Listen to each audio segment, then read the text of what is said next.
Thank you very much. It's the first time I give a talk being cabled with two microphones, so I hope this is going to work well. So I'm very excited to be here at PETS and to present the joint work with my PhD student, Yu Pu, on measuring the value and explaining the value of interdependent privacy in app adoption context.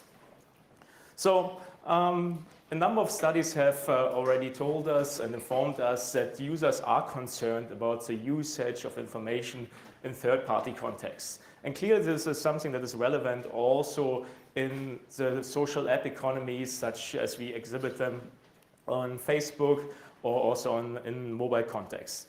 So, however, what we also observe there is that not only data about the individual that is making the sharing decision is becoming available to these third-party app providers, but also data about others. And this is essentially the topic of our talk, and that is what we describe as interdependent privacy. So we want to also stress at this point that most of our work is about situations that are not collaborative in nature. So here, one individual makes decisions about data from others. So let me illustrate that on an example which fits to our context. Let's assume there's an individual called Mark. He is interested in a particular application that has certain permissions associated with it. On the one hand, there are permissions that affect Mark himself. On the other hand, there are permissions about other individuals. If Mark decides to install this particular application, then he will not only share his own information, but also the photos and the birthday information about all his friends, which in Mark's case would be thousands of different individuals. So this information then is transferred outside of the context of the platform provider, whether that is a social network or a mobile platform. And in this case, for example, it could be different online game providers. So when we talk about interdependent privacy, we first try to nail the concept down a little bit with a theoretical foundation. And what helps us there is to look into behavioral economic theory. And in that community, one already has established for a long time this concept of other regarding preferences, which essentially means that you're not only looking at your own utility, but also internalizing to various different degrees the utility of other individuals. So in our context, this would mean that you also try to reason about whether the other individuals would be accepting of your sharing decision of the information in the app adoption context. So if you're more interested in this literature on distributive preferences, you can, for example, look at behavioral economics papers in the context of ultimatum games or dictator games. It's quite interesting. So building on this literature, there have been a number of models being proposed, first by Bishok and Chia in 2013 on interdependent privacy, and then we followed this up with our own study. However, what we always heard about our papers were, well, how does it actually stand up to the empirics? So how much do people actually really care about other people's privacy in practice? So this motivated us to complement our economic modeling work also then with a behavioral study to actually fill these models with life. So the concrete research questions that we ask here are then clearly associated with this behavioral concepts. On the one hand, we want to first establish, well, to which degree do really individuals value the information of others in this kind of sharing decision and social app adoption context. A somewhat related question that we also try to answer is whether important contextual factors also then influence this kind of valuation. And finally, the core part of the paper to be presented here at PETS is to also try to explain the valuations as exhibited by the individuals in the app adoption scenario. So the first part of the question we can answer by using methodology that has been established over 50 years ago in the marketing context. It's called conjoint analysis, and what it actually allows us to do is to make users or participants or consumers make decisions about complex product bundles that consist out of different attributes. And in the specific methodology that we're using, we're asking people to rank essentially different expressions of a social app with different kind of attributes. And after these ranking decisions have been taken place, the methodology of conjoint analysis allows us then to deconstruct these different rankings and come up with numerical path of utilities for these different attributes and the associated levels. Now, this allows us then, essentially by picking useful attributes and associated levels to answer then essentially the question that we are after. So more concretely, the 4 dimensions that are relevant in our context are price, which helps us then to translate the other 3 dimensions also in the domain of monetary evaluations. The second dimension is network popularity, which is kind of a friend internal measure of network effects. And the 2 central measures in our studies are own privacy, how much you care about the sharing of your own information, and friends' privacy, so to which degree you care about the sharing of other individuals that are associated with you. And let's drill a little bit deeper into these 2 attributes. Within these attributes, we have different levels. On the first level, essentially no information is shared about yourself or about others. In the second level, there's basic information shared about yourself or about others. On the third level, there's very comprehensive information shared about you or about others. Here I brought up the exact explanation of how we explain basic and full profile information in the context of friends information. All right. So having essentially established these different attributes, we can then essentially go into the ranking task. And there are very different approaches on how that can be actually visualized.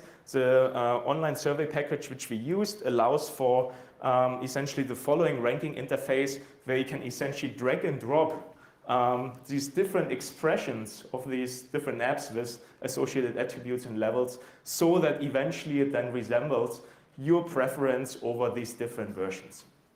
Right? So this is essentially our approach to answer the first research question. The second research question was about context. And what we are doing here is essentially manipulating the instructions document that we gave to individuals before they came into the ranking task. And we wanted to have essentially a contextual manipulation that seems to be quite relevant for the context of interdependent privacy. So on the one hand, what we are then doing in this particular scenario is to essentially manipulate whether the data collection about users' friends has actually any impact on the functionality of the app. So in treatment number 1, we essentially describe a scenario where the collection of data is irrelevant to the purpose of the app. In scenario number 2, we have the outcome where actually the data really has an impact on the functionality of the app.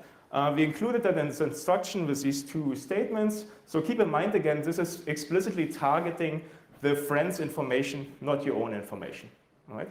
So all the results that you see are based on the study that we actually then deployed on Mechanical Turk. If you want to see all the details about how we deployed it, the demographics, etc., please take a look at the research paper.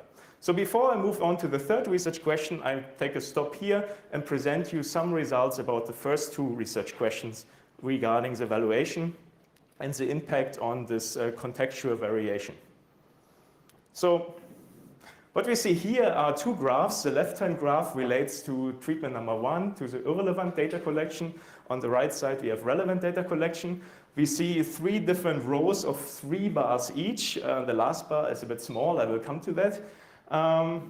We have here the basic information collected, both for individuals and for their friends. Right? And here the full profile information for individuals and for their friends. And in the middle, essentially, we see the difference between the 2, which highlights the more valuable information given to individuals. So what we see here is that, well, as expected, the more valuable and the more comprehensive the information becomes, right, the more the value increases, which is shown on the y-axis. Right? So that makes sense. What we are after is essentially establishing what happens actually in terms of the monetary value of interdependent privacy. And what we see here is essentially the same effect. So the more comprehensive the information becomes in both treatments, also there's a tendency that the value actually increases. The treatment effect for the 2 different context conditions is such that for basic profile information, full profile information, we indeed observe that individuals seem to be reluctant to share information in the irrelevant data context. So the value of the information is getting higher in this particular context, but it's not consistent across all these different scenarios. Now let's come to the last bar. So the first observation is that essentially the value for your own information is typically significantly higher than the value for all your friends' information. What we also did was to collect from the individuals a self-reported figure for how many friends they have on their favorite social networking site. And this is represented here essentially by the value for the average friends data. So what I can tell you is that for the full profile information in the scenario of irrelevant data collection, individuals exhibit a value of ½ a cent per individual. And the scenario for relevant data collection, sorry, here it's ½ a cent, and here it is 1 cent. Right? So it's relatively low. So not only do we have the situation that individuals value their own information than all the information of all their friends, but the difference, of course, becomes much more drastic if we actually control for the amount of information that is actually shared. So now to the last research question. Can we explain actually these findings with the help of additional research studies? What we did was to amend essentially our study with a comprehensive survey, which included a number of constructs which we believed would help us to explain these valuations for own privacy and the privacy of others. So those include, for example, past privacy invasion experiences, privacy knowledge, the trust in the app providers, concern for own privacy, but also concern for others' privacy, and in particular relevant for interdependent privacy, a measure of social bonding, a social capital, which essentially are these immaterial resources that we build through social interactions with others that help us either in the context of the social capital that we build as acquaintances to essentially broaden our mind, get access to other news resources, to other social circles, or in close-knit relationships, which can be described as bonding social capital, really get us access to direct help, or maybe even monetary resources, and so on and so forth. So essentially conducting a survey based on these constructs, we are then able to conduct a so-called structural equation modeling with an established software tool and to establish a model of how we believe these constructs relate to each other, and then also test to which degree actually these hypothesized relationships actually live up in practice. So our conceptual model is as follows. On the top path, we have the path for the concern of own privacy and then the valuation for own privacy. And this, we believe, is driven by experiences of past privacy invasion and individuals' trust in the app providers with which information is shared. In the bottom part, we are particularly interested whether these measures of social capital, so these immaterial resources that we in cumbersome ways to build together with our friends and acquaintances, actually do have an impact then on how concerned individuals are to invade the privacy of their friends, and then also this measure of friends' privacy value. And we also believe that essentially the treatment conditions have a moderating impact on this kind of relationship. So since I don't have so much time, I cannot go into detail in this hypothesis, but these are our results after running essentially our model estimation. We indeed find the top part of the model being supported. However, surprisingly, we do not find that actually these resources that are immaterially built up with your friends and acquaintances have a significant impact on this concern for other people's privacy and eventually friends' privacy value. We do, however, find for both concern dimensions that individuals' concern for his own data has an impact on the valuation, and concern for others has an impact on the valuation of others' data. Right? So we essentially can partially confirm this model. Some of these measures give us hope. So indeed, if we can elaborate and measure the concern that individuals have about others, sharing of data about others, and can from that extrapolate about their decisions, then this is already a step forward. So this brings me to the conclusions. So this is essentially the first comprehensive study to quantify and explain the value of interdependent privacy. However, in the specific context of app adoption decisions, users vastly underappreciate the amount of information shared about their friends, which leads essentially to this very, very low evaluations of the value of the data. Remember, this includes all your friends' photos, their birthday information, very comprehensive data about them. Nevertheless, it's valued in most of our scenarios at less than 1 cent. Right? So we could describe then individuals, whether or not they're reasonable about their own information, they're certainly privacy egoists when it comes to sharing decisions about their friends' data. And the final slide I have, when we're looking at the results with respect to the context, we have seen that indeed context seems to matter, but surprisingly little. So a lot of the results are really at the edge of statistical significance. And perhaps this mimics really what's going on in real life, that we see a lot of overprivileged apps that gain access to that. The explanatory model yields intuitive results, but some of them also actually motivate us to do a number of follow-up research studies, for example, to really establish what the role of social capital is in the context of interdependent privacy. Thank you.